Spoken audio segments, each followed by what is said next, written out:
Bismillahirrahmanirrahim. Assalamualaikum. The secret to happiness is low expectations. This is day 46 and lecture number 34 of English B. Our today's task is present continuous tense. फ़ेल हाल जारी। पहले हमने present indefinite tense मुकम्मल किया। आज हम शुरू करेंगे प्रेजेंट कॉन्टीन्यूस टेंस। फ़ेल हाल जारी, इसके नाम से ही पता चल रहा है। हाल यानी मौजूदा ज़माना, जारी यानी जो भी चीज़ ख़त्म ना हुई हो, जिसके ख़त्म होने का इम्कान ना हो। A continue action in the present time is called present continuous tense. जो काम अभी मौजूदा ज़माने में फ़ेल हाल में जारी हो वो प्रेजेंट कॉन्टीन्यूस टेंस कहलाता है। It is also called present progressive tense. ये प्रेजेंट प्रोग्रेसिव टेंस भी कहलाता है। उर्दू में पहचान, इसकी उर्दू में क्या पहचान है कि फ़िक्रात के आखिर में रहा है, रही है, रहे हैं, रहे हो वगैरह आता है। जब भी किसी उर्दू के जुमले में रहा है, रही है, रहे हैं, रहे हो वगैरह आए, आप फ़ौरन अंडरस्टैंड कर लेना कि ये प्रेजेंट कॉन्टीन्यूस टेंस है। एफर्मेटिव सेंटेंसेस, मुस्बत फ़िक्रात, इसके लिए क्या रूल्स हैं? In affirmative sentences is am are is used with the subject as helping verb. अब सब्जेक्ट के साथ is am are helping verb यानी इमदादी फ़ेल के तौर पे इस्तेमाल होंगे, ठीक है। After helping verb is am are first form of verb with I N G is placed. Helping verb के बाद वर्ब की फ़र्स्ट फॉर्म आएगी आई एन जी के साथ, ठीक है। रहा है, रही वगैरह के लिए आई एन जी का हम इजाफा करेंगे वर्ब की फ़र्स्ट फॉर्म में। किसके बाद? हेल्पिंग वर्ब के बाद। Is used with he she it और एनी अदर सिंगुलर्स। इज़ जो है वो ही शी इट और किसी भी दूसरे सिंगुलर वाहिद के साथ आएगा। I is used with am. I हमेशा किसके साथ आएगा? एम के साथ। Are is used with we, you, they and other Plurals.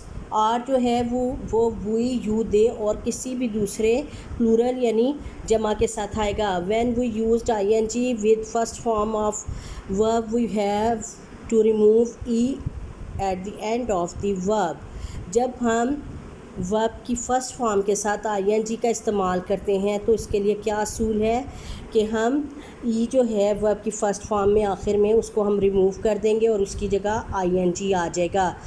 As coming from कम, जैसे कम में सी ओ एम ई है, ई को ख़त्म किया और उसकी जगह आई एन जी आ गया, कमिंग बन गया, आ रहा, ठीक है। And giving from give, give का ई ख़त्म किया, गिविंग आ रहा, दे रहा। We put a full stop at the end of the sentence.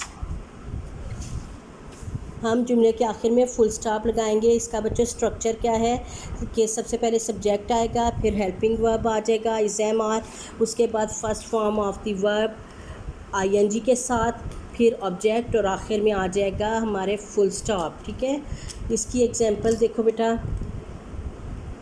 कि सबसे पहले क्या है? बेबीज़ आर क्राइंग बिटरली, ठीक है, बच्चे शिद्दत से रो रहे हैं। बेबीज़ इसमें सब्जेक्ट है, आर हेल्पिंग वर्ब है, क्राइंग वर्ब की first form I N G के साथ है और फिर उसके बाद बिटरली ऑब्जेक्ट और फिर full stop. Salman is reading the book, Salman किताब पढ़ रहा है। Salman subject is helping verb, reading verb की first form I N G के साथ और द बुक ऑब्जेक्ट और फिर आगे फुल स्टॉप। नेगेटिव सेंटेंसेस, मनफी फ़िक्रात, रूल्स इसके क्या हैं? In negative sentences not is used after helping verb is am are. Is am are के बाद हम किसका इजाफा करेंगे? नॉट का इजाफा, ठीक है। The remaining sequence will be the same as affirmative sentences, जबकि जुमले की बाकी तरतीब सेम वही रहेगी जो एफर्मेटिव सेंटेंस की थी। सिर्फ क्या चेंजिंग होगी कि हेल्पिंग वर्ब के बाद नॉट आ जाएगा। इसका स्ट्रक्चर देखो, सब्जेक्ट इज़ एम आर यानी हेल्पिंग वर्ब, फिर उसके बाद नॉट है, ये हमने इजाफा करना है। बाकी सारा सीक्वेंस सेम एफर्मेटिव सेंटेंस का होगा। नॉट का इजाफा किया first form of verb with I N G के साथ first form of verb, object और फिर full stop. Babies are not crying bitterly, देखो बाकी जुमला वैसे ही और सिर्फ हमने नॉट का इजाफा किया। Salman is not reading the book, इसमें भी सिर्फ हमने नॉट का इजाफा किया हेल्पिंग वर्ब के बाद। फिर आ गया इंट्रोगेटिव सेंटेंसेस, सवालिया फ़िक्रात। इसके असूल क्या है? In interrogative sentences is am are is placed at the beginning of the sentence. Is am are यानी हेल्पिंग वर्ब जुमले के आगाज़ में आ जाएगा, शुरू में आ जाएगा, ठीक है। फिर उसके बाद क्या है कि सेकंड रूल है आफ्टर हेल्पिंग वर्ब यानी इज़ एम आर के बाद वो यूज्ड सब्जेक्ट, हम सब्जेक्ट का इस्तेमाल करेंगे। Then first form of verb with ING, फिर first form of verb ING के साथ,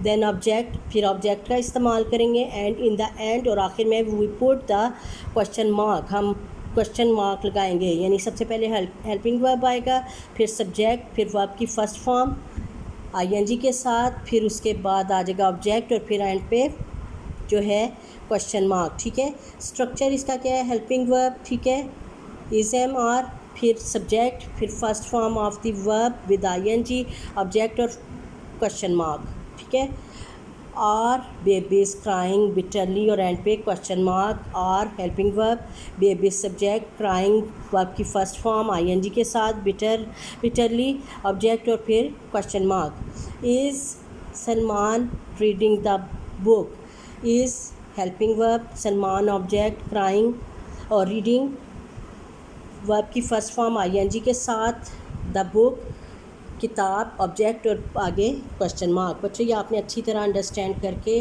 लर्न करना है। ठीक है, ख़ुसूसन इसके स्ट्रक्चर को बहुत अच्छी तरह जहन में रखना है।